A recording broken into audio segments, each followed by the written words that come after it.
Student, आज की class में हम पढ़ेंगे सामाजिक विज्ञान जो एनसीईआरटी है, ठीक है, क्लास 9th की। और चैप्टर 2 पढ़ेंगे। चैप्टर 1 का अध्ययन हम कर चुके थे। चैप्टर 2 इसमें पढ़ेंगे। पार्ट 1 है ये। चैप्टर जो नेम है वो है यूरोप और रूस में समाजवाद। तो चलते हैं अपनी क्लास पर और अध्ययन करते हैं कि रूस और जो यूरोप देश था उसमें समाजवाद वहाँ पे था तो किस प्रकार से था, ठीक है, उसके बारे में चर्चा करेंगे। तो चलिए हम चलते हैं अपने क्वेश्चन पर। तो देखिए, पहला ही क्वेश्चन जो हमारा है वो इसमें पूछा गया है कि 1905 से पहले रूस में सामाजिक, आर्थिक और राजनीतिक स्थितियां क्या थीं, इसके बारे में पूछा गया। तो सामाजिक, आर्थिक और राजनीतिक स्थितियां क्या थी उसके बारे में बात बताना है आपको कि क्या वहाँ पे सामाजिक स्थिति थी, क्या आर्थिक स्थिति थी और क्या राजनीतिक स्थिति। तो हम उसी के बारे में इसमें चर्चा करेंगे। क्वेश्चन नंबर फर्स्ट ही है क्योंकि। तो चलिए हम बात कर लेते हैं सामाजिक, आर्थिक और राजनीतिक स्थितियों की। तो देखिए, सबसे पहले हम चर्चा करेंगे सामाजिक स्थिति की। वहाँ पे जो सामाजिक परिस्थितियाँ थी वो किस प्रकार की थी, ठीक है। तो चर्चा करते हैं। देखिए, सामाजिक अगर परिस्थितियों की बात करें तो बहुसंख्यक जो धर्म थे, ठीक है, मतलब बहुत सारे जो धर्म थे वहाँ पे, ठीक है। और रूसी रूढ़िवादी ईसाई धर्म था, ठीक है। बहुसंख्यक धर्म एक था रूसी रूढ़िवादी ईसाई धर्म, ठीक है। और रूढ़िवादी मतलब अपने विचारों को, अपने जो चल रहा है पुराना ढंग, उसी को मानना, उसी बोलते हैं रूढ़िवादी ईसाई धर्म के लोग थे वो, ठीक है। जो ग्रीक ऑर्थोडॉक्स चर्च से बाहर भी हो गया था, जो ये रूढ़िवादी ईसाई धर्म था, ठीक है। तो ये जो ग्रीक ऑर्थोडॉक्स था, ये चर्च था, एक चर्च का नाम था, उससे ये बाहर भी हो गया था। लेकिन साम्राज्य में कैथोलिक, प्रोटेस्टेंट, मुस्लिम और बौद्ध भी शामिल थे। साम्राज्य में अगर बात करें तो कैथोलिक, प्रोटेस्टेंट, मुस्लिम और जो बौद्ध धर्म भी, मतलब बौद्ध के लोग जो भी थे वो भी शामिल थे, ठीक है। तो हम बात करेंगे गैर रूसी की बात करेंगे अगर, तो गैर रूसी राष्ट्रीयताओं के साथ रूसी राष्ट्रीयताओं के बराबर व्यवहार नहीं किया गया था, ठीक है। गैर रूसी राष्ट्रीयताओं के साथ रूसी राष्ट्रीयताओं के बराबर व्यवहार नहीं किया गया था। उन्हें अपनी संस्कृति और भाषा का पालन करने की स्वतंत्रता नहीं दी गई, ठीक है। उन्हें अपनी संस्कृति और भाषा का पालन करने की स्वतंत्रता भी नहीं। ये थी एक सामाजिक चर्चा जो हमने की अभी, सामाजिक परिस्थिति के बारे में। अब हम वहाँ की आर्थिक स्थिति के बारे में थोड़ा सा अध्ययन कर लेते हैं। तो जो आर्थिक स्थिति थी उसके बारे में बात करेंगे। तो देखिए, अधिकांश रूसी वहाँ पे कृषक थे। अधिकांश जो रूस के लोग थे वो क्या थे, कृषक थे। अनाज रूस से निर्यात का मुख्य मद था वहाँ पे, ठीक है। अनाज जो था वो रूस से निर्यात का मुख्य मद था वहाँ पे। उद्योग वहाँ पे कम थे, ठीक है, मतलब उद्योग जो थे वहाँ पे कम संख्या में लगे हुए थे। प्रमुख औद्योगिक क्षेत्र सेंट पीटर्सबर्ग और मॉस्को थे, ठीक है। प्रमुख वहाँ के अगर औद्योगिक क्षेत्रों की हम बात करें तो दो मुख्य रूप से थे वहाँ पे। एक थे सेंट पीटर्सबर्ग नाम था वहाँ का जो औद्योगिक क्षेत्र था, और दूसरा मॉस्को, ठीक है। देखिए, अधिकांश जो उत्पादन अगर हम बात करें, अधिकांश उत्पादन कारीगरों के द्वारा किया गया था वहाँ पे। अधिकांश उत्पादन जो किया गया था वो कारीगरों के द्वारा किया गया था। शिल्प कार्यशालाओं के साथ साथ बड़े कारखाने भी थे। शिल्प कार्यशालाओं के साथ साथ वहाँ पे क्या थे, बड़े कारखाने भी शामिल थे। रूसी रेल नेटवर्क के विस्तार के साथ साथ कारखानों में विदेशी निवेश बढ़ा। रूसी रेल नेटवर्क के विस्तार के साथ साथ वहाँ पे कारखानों में भी विदेश निवेश बढ़ा। तो आर्थिक जो अगर स्थिति की इनकी बात करें तो अच्छी ही मानी जाएगी, ठीक है। आर्थिक स्थिति इनकी अच्छी थी। आगे हम बात कर लेते हैं राजनीतिक स्थिति की। तो राजनीतिक परिस्थितियों की अगर बात करें, स्थिति की बात करें यहाँ पे, तो देखिए रूस एक राजतंत्र था। रूस क्या था? वहाँ पे एक राजतंत्र था। वहाँ पे एक जो शासक था जिसका नाम था जार निकोलस। ठीक है, तो जार निकोलस सेकेंड ने रूस और उसके साम्राज्य पर शासन किया था। ठीक है, जार निकोलस जो सेकेंड था उसने रूस और उसके साम्राज्य पर शासन किया था, जो वर्तमान Finland, Latvia, Lithuania, Estonia, Poland, Ukraine, Belarus के कुछ हिस्सों तक ये फैला हुआ है। कुछ हिस्सों तक ये क्या हुआ है? फैला हुआ है। यह प्रशांत क्षेत्र तक फैला हुआ था और इसमें आज के मध्य एशियाई राज्यों के साथ साथ जॉर्जिया, आर्मेनिया और ठीक है शामिल थे, अजरबैजान। ठीक है, और कौन शामिल थे? तो इसमें जब ये फैला हुआ था, ये प्रशांत क्षेत्र तक ये फैला हुआ था, इसमें आज के मध्य एशियाई राज्यों के साथ साथ जॉर्जिया भी शामिल था, आर्मेनिया भी शामिल था और अजरबैजान भी शामिल था। ये सभी लोग इसमें शामिल थे। चलिए, तो ये हमारा पहला क्वेश्चन था और पहला क्वेश्चन यहीं से हमारा कंप्लीट हो जाता है। हम दूसरे क्वेश्चन की भी बात कर लेते हैं। क्वेश्चन नंबर 2 की बात करें तो क्वेश्चन नंबर 2 में कहा गया है कि 1917 से पहले यूरोप के अन्य देशों की तुलना में रूस में कामकाजी आबादी किन मायनों में अलग थी। तो देखिए यहाँ पे अगर आंसर की बात करें या समाधान की बात करें, यहाँ समाधान लिखा हुआ है, समाधान का मतलब उत्तर ही है। ठीक है, तो उत्तर है हमारा, उत्तर हम लिखेंगे। देखिए, इसे पूछा गया है कि यूरोप के अन्य देशों की तुलना में जो रूस था वहाँ की कामकाजी आबादी किन मायनों में अलग थी, उसके बारे में चर्चा करनी है 1917 से।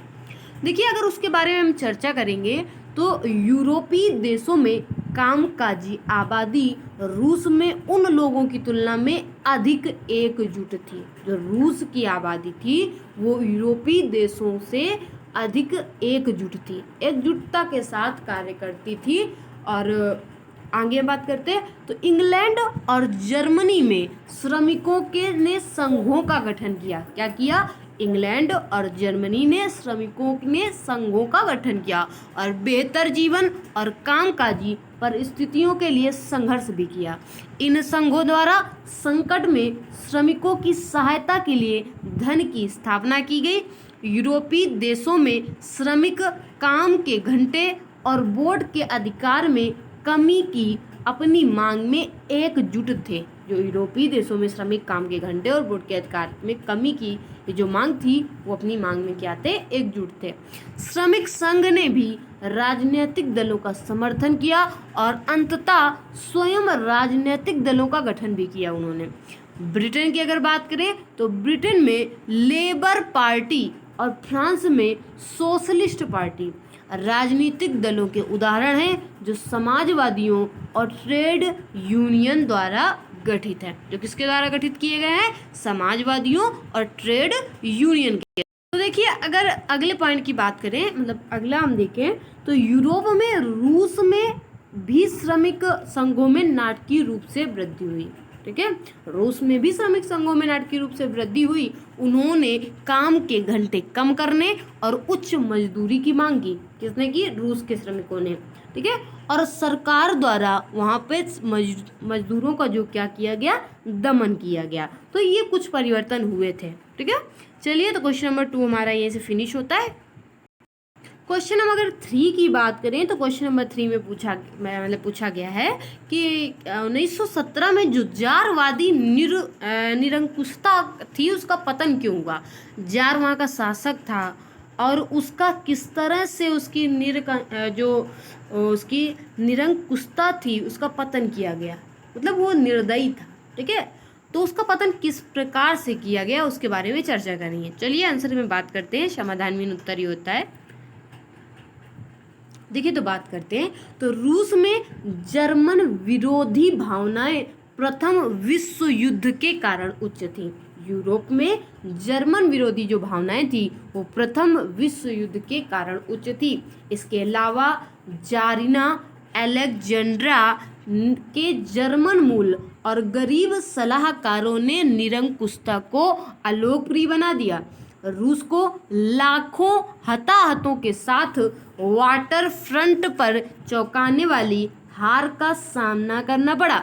दुश्मन को कोई फायदा ना हो इसके लिए रूसी सेना द्वारा फसलों और इमारतों को नष्ट कर दिया गया था। इसने लाखों शरणार्थियों को प्रेरित किया। जार इस स्थिति के लिए अभिशप्त था। भोजन की कमी के कारण लोगों ने भोजन के लिए हंगामा किया। रूसी सेना ने भी अपनी निष्ठा स्थानांतरित कर दी और क्रांतिकारियों का समर्थन करना भी शुरू कर दिया। और सरकार ने घुड़सवार सेना को बुलाया, ठीक है, लेकिन उन्होंने प्रदर्शनकारियों पर गोली चलाने से इनकार कर दिया। क्यों इनकार कर दिया? सैनिक और हड़ताली कर्मचारी उस इमारत में एक सोवियत या परिषद बनाने में जुट गए जहां डूमा से मुलाकात हुई थी। यह पेट्रोग्राद सोवियत था। अगले दिन जब एक प्रतिनिधि मंडल जार को देखने लगा तो सैन्य कमांडरों ने जार को छोड़ने की सलाह दी। सोवियत नेताओं और ड्यूमा नेताओं ने देश को चलाने के लिए एक अंतिम सरकार का गठन किया। फरवरी 1917 ईस्वी का टाइम था, ये फरवरी का समय था और सन था 1917। तो इस तरह से जो जारवादी निरंकुशता थी वो उसका हो गया पतन, ठीक है, मतलब जार शासक थे वहाँ पे, तो वो जो करते थे निरंकुशता उसका पतन हो गया। तो इस प्रकार से पतन हो गया किसकी? जारवादी निरंकुशता का, ठीक है। तो क्वेश्चन नंबर 3 हमारा यहीं पे होता है कंप्लीट। अगले क्वेश्चन क्वेश्चन नंबर अगर 4 की बात करें तो इसमें बोला गया है कि 2 सूचियां बनाएं, एक मुख्य घटनाओं और फरवरी क्रांति के प्रभावों के साथ दूसरी अक्टूबर क्रांति की मुख्य घटनाओं और प्रभावों के साथ।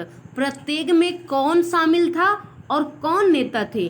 सोवियत इतिहास पर प्रत्येक का क्या प्रभाव था? इस पर एक पैराग्राफ लिखिए, ठीक है। चलिए बात कर लेते हैं इसके आंसर की, हल की। तो देखिए सबसे पहले हम फरवरी क्रांति के बारे में चर्चा कर लेते हैं। क्या था फरवरी क्रांति में?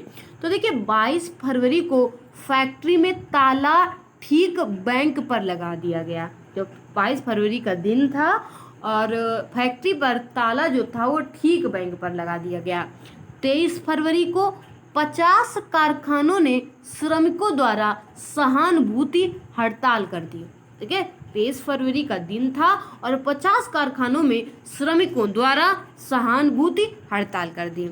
वहीं पे अगर बात करेंगे 24वें और 25वें में, तो 24वें और 25वें में अगर बात करेंगे तो स्ट्राइक्स स्टेज प्रदर्शन पुलिस ने कार्यकर्ताओं को दबाने के लिए बाहर बुलाया, ठीक है। स्ट्राइक कर्ष और स्टेज प्रदर्शन पुलिस ने कार्यकर्ताओं को दबाने के लिए बाहर बुलाया। वहीं पे अगर चौथे पॉइंट की बात करें तो 25वें सरकार ने डूमा को, डूमा इसे बोलते हैं, डूमा यहाँ पे लिख दिया है, डूमा को, डूमा अच्छा नाम था, ठीक है। तो सरकार ने डूमा को निलंबित कर दिया गया। और अगले पॉइंट में 27वें में हम बात करेंगे तो पुलिस मुख्यालय में कार्यकर्ताओं ने तोड़ फोड़ की। रेजिमेंट श्रमिकों का समर्थन करते हैं।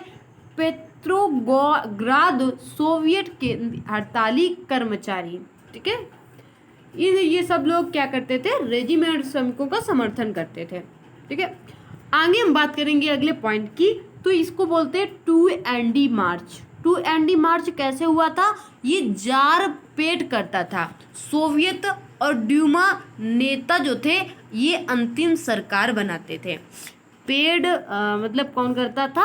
जार करता था, ठीक है। पेट लिख गया है यहाँ पे, पेड, ठीक है। तो जार पेड करता था और सोवियत और ड्यूमा यहाँ पे जो नेता थे, सोवियत एक संघ था, ड्यूमा भी उसी तरह से संघ था।